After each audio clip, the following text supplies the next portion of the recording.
You ask Tiger to solve. This deals with linear equations with one unknown. The final result is x equals 1. Let's solve it step by step. Simplify the expression. Group like terms.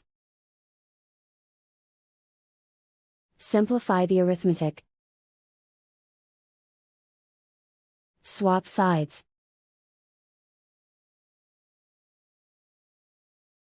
Group all constants on the right side of the equation. Add 8 to both sides. Simplify the arithmetic.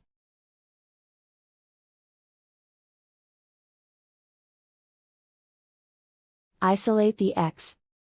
Divide both sides by 7. Simplify the fraction.